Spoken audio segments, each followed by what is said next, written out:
नमस्कार. घरातील आर्थिक चणचण किंवा कर्जबाजारीपणा दूर करण्याकरिता अधिक मासात दररोज ही वात लावल्याने प्रगतीचे मार्ग मोकळे होतात. आता आपण पाहणार आहात अधिक मास 2026. अधिक मासात का लावली जाते वेणी माधव वात, काय आहे वैशिष्ट्य, महत्त्व आणि लाभ. तत्पूर्वी चॅनलवर नवीन असाल तर कृपया सबस्क्राईब करा. ओम नमो भगवते वासुदेवाय लिहून कमेंट करा. चला तर पाहूया. जय श्री हरी. हरिओम मित्रांनो. गोवर्धनंदम वंदे गोपालम गोपीवल्लभम विष्णू जिष्णू जगन्नाथम राधाकृष्णम जनार्दनम. हिंदू धर्मशास्त्रामध्ये अधिक मास म्हणजे पुरुषोत्तम मासाला अध्यात्माचा सुवर्णकाळ मानले गेले आहे. दर 3 वर्षांनी येणारा हा पवित्र महिना श्री विष्णूंच्या भक्तीसाठी आणि विशेष व्रत वैकल्यांसाठी राखीव असतो. या महिन्यात केलेल्या छोट्याशा पुण्याचे आणि दानाचे फळही करोडोपटीने अधिक मिळते अशी भाविकांची गाढ श्रद्धा आहे. अधिक मासाच्या या अत्यंत पवित्र काळामध्ये देवघरात एक विशेष दीप प्रज्वलित करण्याची प्राचीन परंपरा आहे, ज्याला वेणी माधव वात असे म्हटले जाते. ही केवळ कापसाची एक वात नसून तिच्या निर्मितीमागे पौराणिक कथा, 33 कोटी देवतांचे आशीर्वाद आणि तीर्थराज प्रयागराजाच्या त्रिवेणी संगमाचे अद्भुत महात्म्य दडले आहे.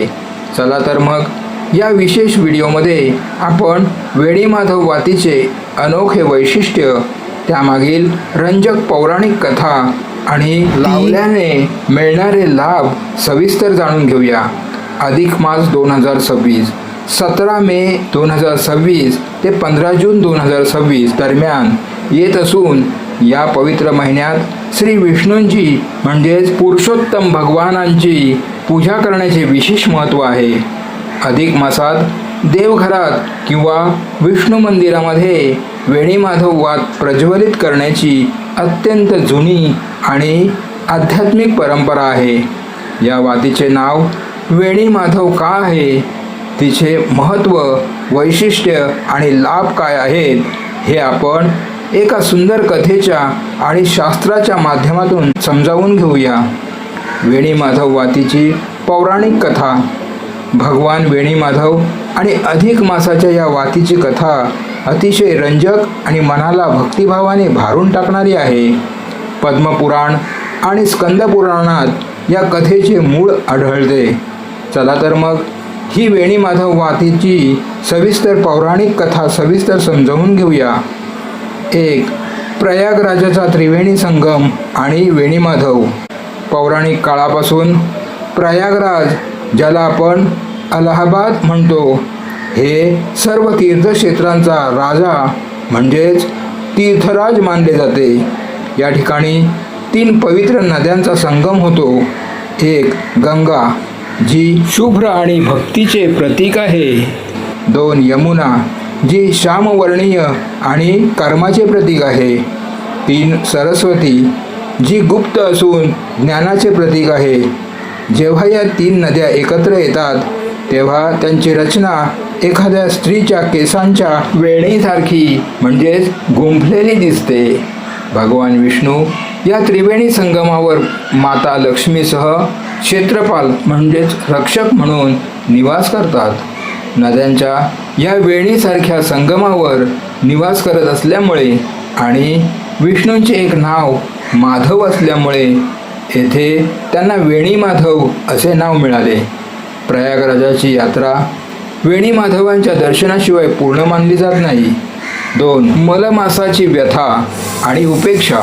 सृष्टीच्या नियमानुसार सूर्य आणि चंद्र यांच्या गतीमध्ये फरक असल्यामुळे दर 3 वर्षांनी एक अतिरिक्त महिना तयार झाला, ज्याला मलमास म्हणजेच अधिक मास म्हटले गेले. या महिन्यात कोणताही सूर्य संक्रांत म्हणजेच सूर्याचे एका राशीतून दुसऱ्या राशीत जाणे होत नसल्याने हा महिना शुभ कार्यासाठी, उदाहरणार्थ लग्न, मुंज, गृहप्रवेश याच्यासाठी वर्ज्य मानला गेला आहे. यामुळे सर्व देवी देवता, ऋषीमुनी आणि मानव या महिन्यांची निंदा करू लागले, त्याला अपवित्र मानून त्याची उपेक्षा करू लागले. यामुळे मलमास अत्यंत दुःखी झाला. स्वतःचे कलंकित रूप आणि उपेक्षा सहन न झाल्यामुळे तो रडू लागला. 3. भगवान विष्णूंचा आश्रय आणि पुरुषोत्तम नाव. आपल्या उपेक्षेने अत्यंत व्याकुळ झालेला मलमास सरळ वैकुंठात भगवान विष्णूंकडे गेला आणि त्यांच्या चरणावर कोसळला. त्याने रडत रडत आपली व्यथा मांडली. हे प्रभू, सृष्टीच्या नियमानेच माझा जन्म झाला आहे, मग सर्वजण माझा तिरस्कार का करतात? मला कोणी स्वामी नाही, माझे कोणतेही अस्तित्व नाही. अशा निंदनीय जीवनापेक्षा मला मृत्यू बरा. मलमासाची ती करुण अवस्था पाहून भगवान विष्णूंना त्यांची दया आली. विष्णूंनी त्याला जवळ घेतले आणि म्हणाले, हे मलमासा, तू चिंता करू नकोस. ज्याचा जगात कोणी स्वामी नसतो त्याचा स्वामी मी असतो. आजपासून मी तुला माझे स्वतःचे सर्वश्रेष्ठ नाव देत आहे, पुरुषोत्तम. आजपासून तू पुरुषोत्तम मास म्हणून ओळखला जाशील. भगवंताने पुढे आशीर्वाद दिला. या महिन्यात जे लोक माझी आणि माझ्या प्रयागराजमधील वेणीमाधव रूपाची भक्ती करतील, दीपदान करतील, त्यांना इतर महिन्यांपेक्षा करोडो पटीने अधिक पुण्य लाभेल. या महिन्यात केलेल्या दानामुळे मानवाचे सर्व जन्मांचे पाप धुवून जाईल. 4. वेणीमाधव वात कशी अस्तित्वात आली? भगवान विष्णूंनी अधिक मासाला आपलेसे केल्यावर पृथ्वीवरील भक्तांनी अधिक मासात विष्णूंची म्हणजेच वेणीमाधवाची पूजा करण्यास सुरुवात केली. परंतु प्रत्येक सामान्याला म्हणजे सामान्य माणसाला अधिक मासात प्रयागराजाला जाऊन त्रिवेणी संगमावर दीपदान करणे शक्य नव्हते. भक्तांची ही अडचण दूर करण्यासाठी ऋषीमुनींनी शास्त्राच्या आधारे वेणीमाधव वात तयार करण्याची पद्धत सुरू केली. वेणीची रचना. गंगा, यमुना आणि सरस्वती या 3 नद्या जशा वेणीसारख्या गुंफलेल्या आहेत, तशाच कापसाच्या 3 पदरी वाती एकत्र गुंफून ही वात तयार केली जाते. 33 कोटी देवांचे प्रतीक. अधिक मासाचे 33 दिवस आणि विश्वातील 33 कोटी देवतांचे आशीर्वाद मिळावेत म्हणून 33 सुट्या फुलवाती एकत्र करून त्यांची एक वेणी गुंफली जाते. कथेचे सार आणि महत्त्व. जेव्हा आपण अधिक मासात आपल्या घरात वेणीमाधव वात प्रज्वलित करतो, तेव्हा आपण प्रत्यक्ष प्रयागराजाच्या त्रिवेणी संगमावर भगवान वेणीमाधवांसमोर दिवा लावत असतो, अशी श्रद्धा आहे. ही कथा आपल्याला शिकवते की ज्याला जगाने नाकारले त्याला पतीने म्हणजेच भगवंताने स्वीकारले. म्हणूनच या अत्यंत पवित्र महिन्यात वेणीमाधव वात लावून देवाकडे प्रार्थना केल्यास घरातील दारिद्र्य संपते, मनातील अंधार दूर होतो आणि घरात सुख समृद्धीचा प्रकाश पडतो. वेणीमाधव वातीचे मुख्य वैशिष्ट्य काय आहे? अधिक मासात लावल्या जाणाऱ्या सर्व वातींमध्ये वेणीमाधव वात ही सर्वात श्रेष्ठ आणि महत्त्वपूर्ण मानली जाते. ही केवळ एक साधी कापसाची वात नसून तिच्या रचनेत, संख्येत आणि नावामध्ये खूप मोठा आध्यात्मिक अर्थ दडला आहे. या वातीची मुख्य वैशिष्ट्य खालीलप्रमाणे सविस्तर सांगता येतील. 1. वेणीसारखी वैशिष्ट्यपूर्ण रचना.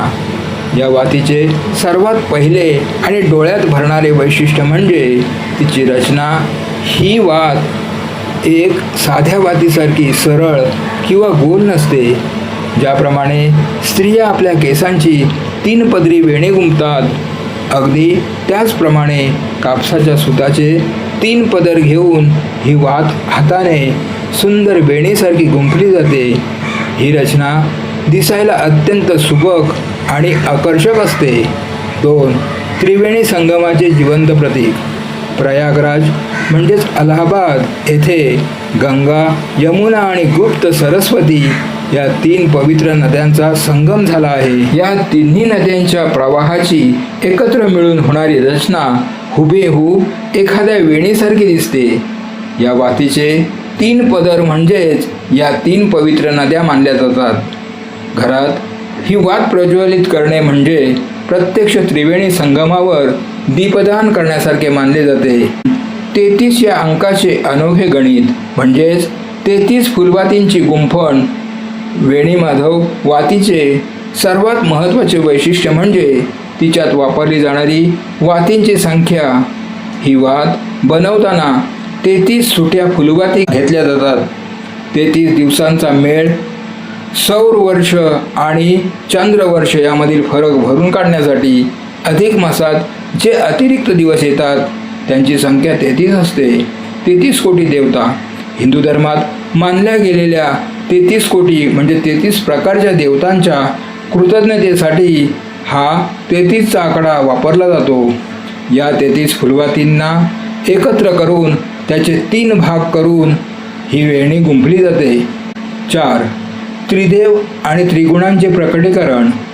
या वातींचे 3 पदर हे सृष्टीच्या 3 मुख्य शक्तींचे प्रतीक आहेत. ब्रह्मा, विष्णू आणि महेश म्हणजे शिव या त्रिदेवांची ऊर्जा या वातीत सामावलेली असते.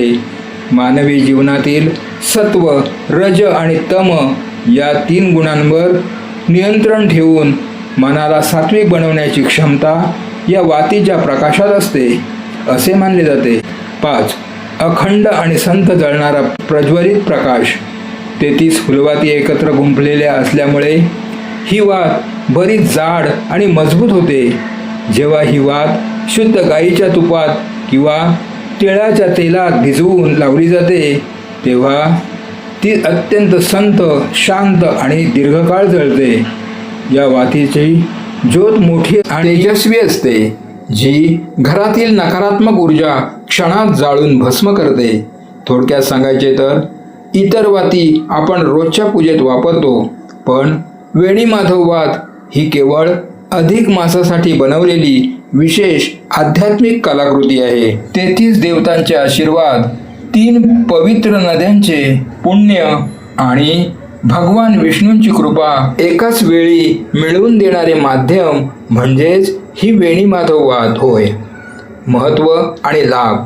अधिक मासात म्हणजेच पुरुषोत्तम मासात वेणीमाधव वात प्रज्वलित करण्याचे महत्त्व केवळ धार्मिक नसून ते आध्यात्मिक, मानसिक आणि वास्तुशास्त्राच्या दृष्टीने अत्यंत मोलाचे मानले गेले आहे. शास्त्रात असे म्हटले आहे की अधिक मासात केलेले साधे पुण्यकर्मही अक्षय म्हणजेच कधीही नष्ट न होणारे ठरते. या विशेष वातींचे महत्त्व आणि मिळणारे लाभ खालीलप्रमाणे सविस्तर सांगता येतील. 1. अनंत पटीने पुण्याची प्राप्ती म्हणजेच अक्षय पुण्य. सामान्य दिवसामध्ये दिवा लावण्याचे जे फळ मिळते त्याच्या हजारो करोडो पटीने अधिक फळ अधिक मासात वेणीमाधव वात लावल्याने मिळते.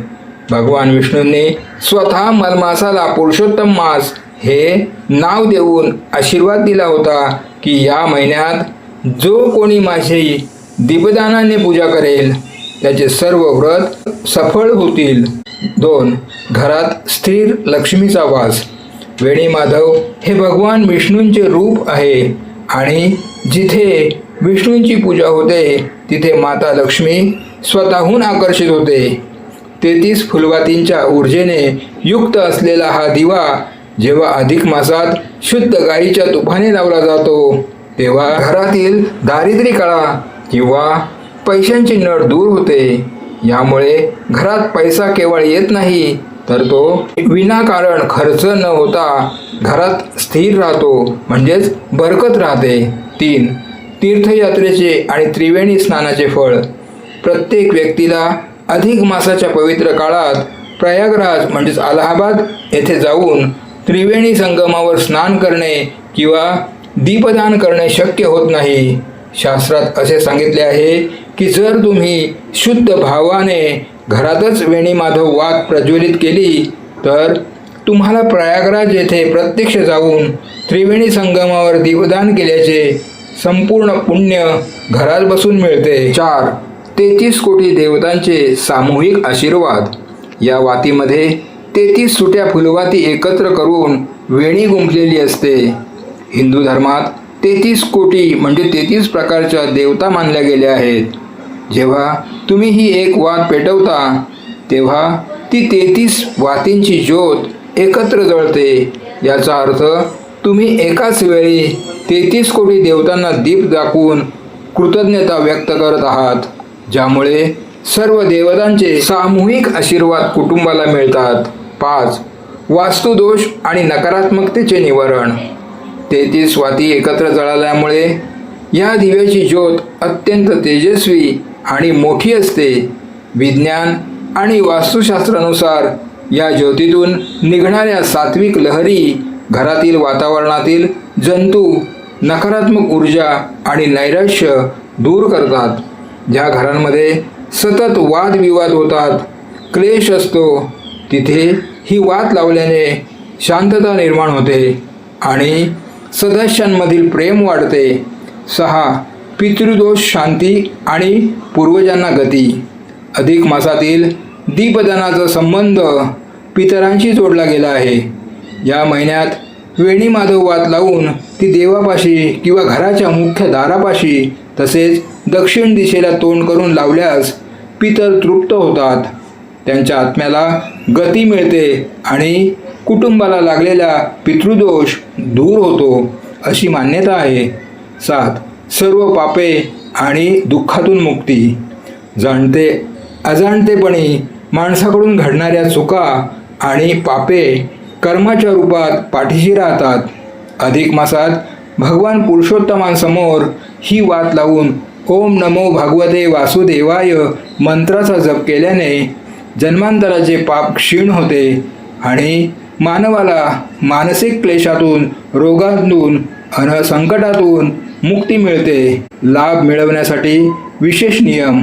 हा दिवा लावताना तो जमिनीवर न ठेवता खाली तांदळाची किंवा गव्हाची रास म्हणजेच आसन ठेवावा. अधिक मासातील सर्व दिवसात रोज संध्याकाळी किंवा ते शक्य नसल्यास एकादशी, द्वादशी, पौर्णिमा, अमावस्या आणि दोन्ही पक्षातील प्रदोष या तिथींना ही वात विष्णू किंवा बालकृष्णासमोर नक्की प्रज्वलित करावी. टीप. ही वात लावताना तांब्याच्या किंवा पितळेच्या समईचा म्हणजे दिव्याचा वापर करावा. अधिक मासाच्या काळात ही वात देवापुढे प्रज्वलित करून ओम नमो भगवते वासुदेवाय या मंत्राचा जप करणे अत्यंत कल्याणकारी ठरते. प्रयाग तीर्थे वेणी माधवाय नमः. थोडक्यात सांगायचे तर अधिक मासातील वेणी माधव वात हे भक्तांसाठी घरात बसूनच तीर्थक्षेत्राचे पुण्य मिळवण्याचे एक अत्यंत सुलभ आणि कल्याणकारी माध्यम आहे. 33 दिवसांचे गणित आणि 33 कोटी देवतांची ऊर्जा स्वतःमध्ये सामावून घेणारी ही वेणी माधव वात जेव्हा शुद्ध भावाने देवापुढे प्रज्वलित होते तेव्हा ती घरातील केवळ अंधारच दूर करत नाही तर मनातील नकारात्मकता आणि आयुष्यातील दारिद्र्यही संपवून टाकते. ज्यांना प्रत्यक्ष प्रयागराजला जाऊन त्रिवेणी संगमावर दीपदान करणे शक्य नाही त्यांच्यासाठी ही वात लावणे म्हणजेच प्रत्यक्ष वेणी माधवांची कृपा प्राप्त करून घेण्यासारखे आहे. म्हणूनच यंदाच्या अधिक मासात म्हणजेच 17 मे ते 15 जून 2026 या काळात आपणही आपल्या देवघरात ही 33 पदरी वेणी माधव वात नक्की प्रज्वलित करूया आणि भगवान पुरुषोत्तमांच्या चरणी लीन होऊन सुख, समृद्धी आणि स्थिर लक्ष्मीचे आशीर्वाद मिळवूया. श्री कृष्णार्पणमस्तु. माहिती आवडल्यास लाईक करा, तुमच्या मित्र आणि कुटुंबियांसोबत शेअर करा आणि तुमच्या प्रतिक्रिया कमेंट्समध्ये नक्की कळवा. अशाच माहितीपूर्ण व्हिडिओसाठी आमच्या चॅनलला सबस्क्राईब करायला विसरू नका आणि बेल आयकॉनवर क्लिक करा जेणेकरून तुम्हाला नवीन व्हिडिओचे नोटिफिकेशन लगेच मिळेल. जय हिंद, जय महाराष्ट्र. धन्यवाद.